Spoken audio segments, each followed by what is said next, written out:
Welcome back everyone to the channel. I'm presenting you a 100 subscriber special today, and I'm actually recording this after Thanksgiving Day, so thank you guys. I'm thankful and grateful for this opportunity to make this video, and I think this build turned out pretty good for what we have, but there could be some improvements made on it. Again, thank you for everyone who's new to the channel. I hope you guys enjoy this video. Leave a like and comment down below your opinions. But let's go ahead and get started into the build and see what kind of deals we got. To put everything in, we got the Okinos Aqua 3 Air Micro ATX case with 3 120mm fans. This thing did come pretty packaged well, so I give that an A+ from Okinos. I found this case on Amazon and it was about $61.99 before tax, but after taxes and shipping it was $67.10. This thing has a pretty good black aesthetic and has tempered glass on the front and side panel. You also have all your front panel buttons on the side. Now for the bottom, I like that I had these 4 little stands so you have breathing room and it's not directly touching your desk. You also have a mesh grill on the bottom as well as on the top of the case. For the back, it's pretty simple as well. And for our motherboard, we got a KLISSRE B450M-F. I think this is off AliExpress, and we also have a RYZEN 5 2600. Alongside with this, I got a power supply, a 650 watt Cobra Power Raid Max from a friend. I got all of this for about 80 bucks. Now I could not find the original listing for this, but I could see that it has all the ports needed to turn this thing on, as well as 4 DDR4 slots and your NVMe SSD slot. It also does not have an ARGB header as well as a USB-C header. Now our IO ports are pretty basic, but it'll work. Now for our Ryzen 5 2600, it has 6 cores, 12 threads, base clock of 3.4 GHz, 3.9 GHz at max boost clock. Our cache is 19 megabytes and our TDP is about 65 watts. Now also keep in mind the max memory speed of this is 2933 megatransfers per second. Now since I'm a rookie and never tried out a Ryzen 5 2600, I actually found out that if you go over that, you actually default to a slower speed like 2133 megahertz or 2400 megahertz. On eBay, I got 2 8GB DDR4 sticks of GSKILL RIPJAWS at 3600 megahertz. I think I got these at a decent price, $38.87, and here are just some comparisons of some recently sold, or at least the closest pricing to what I got. I think I will end up finding another pair of sticks that actually match the color of the build, but for now this will do. Like I said earlier, our power supply came from the bundle with the motherboard, fan, and CPU. It comes with your power connector, and this is a ATX 3.1 PCIe Gen 5 ready power supply, 80+ gold certified, and it's rated a tier C. You could find this on Newegg or Amazon for about 40+ bucks. Right now I think it's on sale for Black Friday for 40 bucks. Now after searching up what tier this was, I actually found a Reddit post where they were talking about the reviews on Newegg. One person actually stating that it exploded on startup, but for the most part this has good reviews. I will not be overclocking this, so yeah. Our SSD was a Vansuni 512GB NVMe M.2 and it was for $45.45. It has read speeds of 3400 megabytes and write speeds of 2900 megabytes per second, so not bad at all. I did catch this on sale for $41 before tax, but at the time of this recording it's about almost $50. For this PC build, I did want to aim for 1080p, so I bought an RTX 2060 secondhand off eBay, and I got this for about 148 bucks. Now the seller did say it was in excellent condition, and I agree with that, but the box was a little bit roughed up. Before I bought this one, I was actually bidding in an auction for another one, and I could have gotten it for about 120 bucks, but I ended up bidding last minute and it did not go through and I lost it.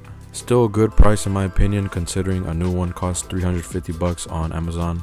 As far as ports go, we have a 1 DisplayPort, 2 HDMI, and 1 DVI-D port. This card is pretty simple. It has an all black color with a sturdy backplate. In the front we have an RGB strip that cannot be customized. This card has 6GB of GDDR6 video memory and a GPU boost clock of 710 MHz. Base clock is 1395 MHz. Now a recommended PSU is 500 watts and it does take a 8-pin power connector.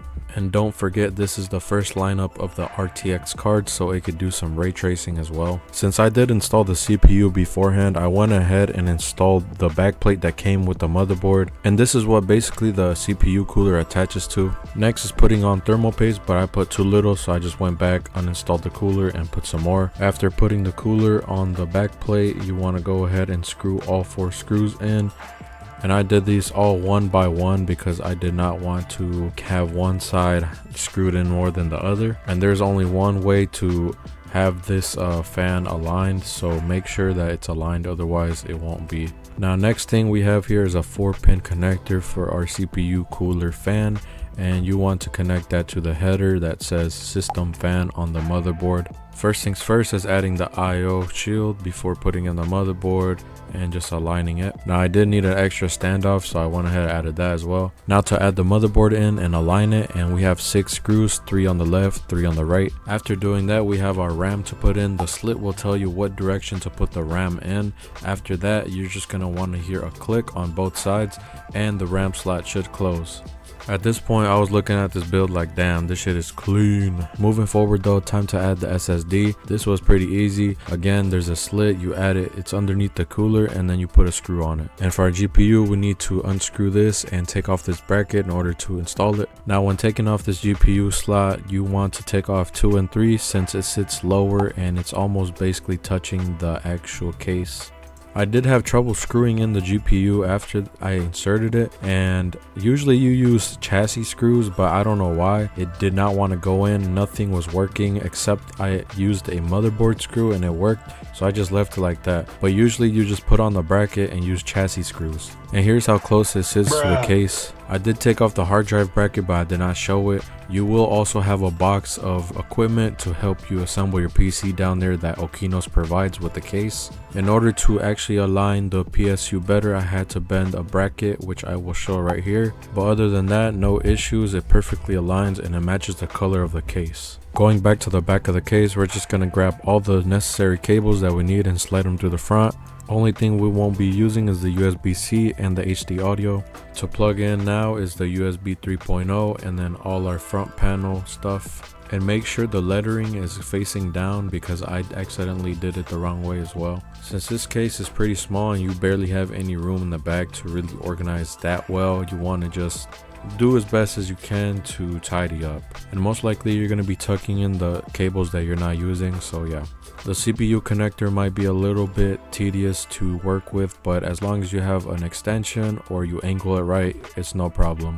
So currently I have an AM5 build that does not have a GPU, and I just took the extensions from that and put in this build because why not, it just matches the aesthetic. So on the top you're going to have your system fans that you're going to connect, so that will be the case fans, and cable management was okay so I could put the case back on. The 8-pin power connector goes in, and here's how it looks after it is organized. Case was still a struggle to put on even though those cables were not that bad. Finally I plugged it in to see if it would work, and it did not post anything.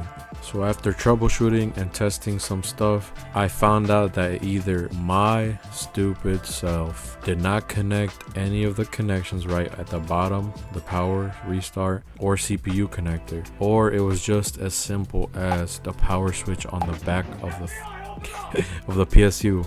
But yeah, don't be like me. Anyways, it did post. I went ahead and installed Windows and we went to benchmarking. But first, let me show the price of the total build.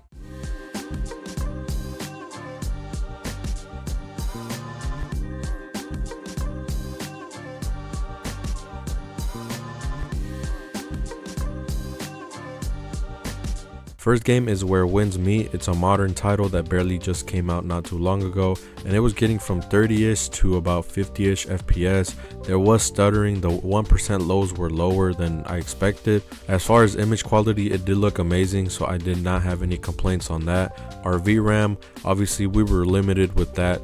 More when you go into the towns, it reaches about 5 gigabytes of VRAM. Now since I was recording, this had a little bit more stuttering than usual, but when I was not recording it felt better. There were still those 1% lows, and as you could see, the frame time is just going up and down. When in combat in this open area, you were getting about 30 to about 50 FPS. It was really fluctuating, but yeah, this game still looks amazing. To show you guys how the VRAM rise, here's me going into a town and it went from 3 to 5 gigabytes, and this area was definitely more intensive. We went from 20s to 30ish in FPS numbers. Overall image quality was good, and as far as performance, probably not the best performance, but it's still playable. And a lot of people compare this to Ghost of Tsushima, the art style, so let me know what you guys think as well. Next game we have is Rise of the Tomb Raider. We did everything on default settings. I think I did forget to turn off 2 effects, but other than that, we got an overall FPS average of 79. To test the feel of everything, I went on the same settings and we went on the map Syria or level. Older game, so this thing ran without a problem. We got over 100 FPS. I think there was some drops to the 90s at times, but for the most part the image quality was great and we were only using 3 GB of VRAM. Although I have not finished this game and I believe this is the second level, I do already recommend this game because this thing just looks beautiful and it runs great even on this low end system. Cannot lie to you guys, right here dropped to 80 to 60 FPS, but still playable. I did test this with DLSS performance on the same settings and it definitely felt smoother. Image quality did not tank a lot. In terms of image quality, it did not look significantly worse than native, but it wasn't better than native either. So yeah, I would definitely play this on DLSS performance. Next game we have is Marvel Spider-Man. We did this on DLSS quality with custom settings. I did end up doing the DLSS 4 override as well as the DLA override. Now when swinging to this mission, this thing did vary from 30 to a little bit over 60 FPS, not necessarily hitting 70, but I noticed when playing this, it varies on what area you're in. Sometimes you might even get more than that, sometimes even lower. But yeah, just keep that in mind. You most definitely would benefit from a better processor because this is a very CPU intensive game. As you can see, look at our frame times and our 1% lows as well. Not to mention our VRAM is almost at 6 GB, almost reaching the max limit, and I was recording on top of that. So yeah, it was stuttering when recording, but when I was not recording, it felt a little better, but you will still have those stutters and inconsistent frames. In my opinion, I think this is an okay playing experience. It's not the best, but it's not the worst either. Now let's talk about image quality. I think this thing looked amazing considering I did enable the DLSS 4 override as well as the DLA override. This thing had a crisp image quality even on 1080p. Not to mention too, I was playing on a 24-inch monitor. I also tested this with native DLA, no DLSS, and it definitely looked better. On these settings, this was definitely playable as well. There wasn't a massive FPS difference here in this area.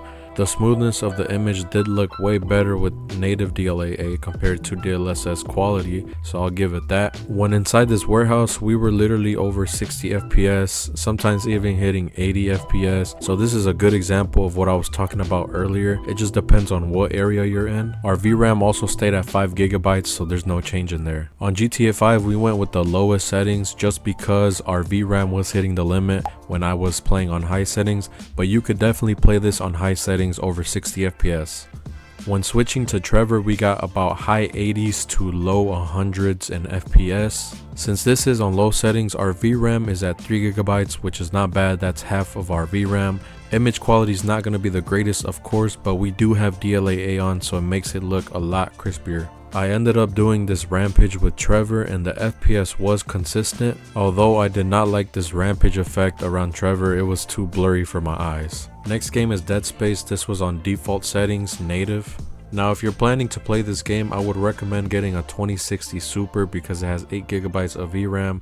This was almost taking 5 GB at these settings. When not recording, this thing was not as stuttery and we got a little bit more FPS into the 50s. But hey, even at these FPS numbers, the image quality makes up for it. Last game is Silent Hill 2 with DLSS quality enabled on low settings. By far this was the worst performing game. Even on low settings we were getting about 5 GB of VRAM used. Whether I was recording or not, this thing was stuttering like a mess. You guys could just see for yourself on the 1% lows, the frame time and the VRAM used. And I was not satisfied with these results, so we changed it to DLSS performance. And it gave us a little bit more FPS, but still this is not it, bro. In the outside areas we were still getting from 30 to 40ish FPS, so not a significant improvement. And quality was worse on performance DLSS compared to quality, but I'm not complaining since I have played on FSR 3. Here is what Steam wants you to have in order to hit 30 FPS and 60 FPS and 1080p and 4K. I did end up testing FSR 3 with frame gen on balanced and low settings.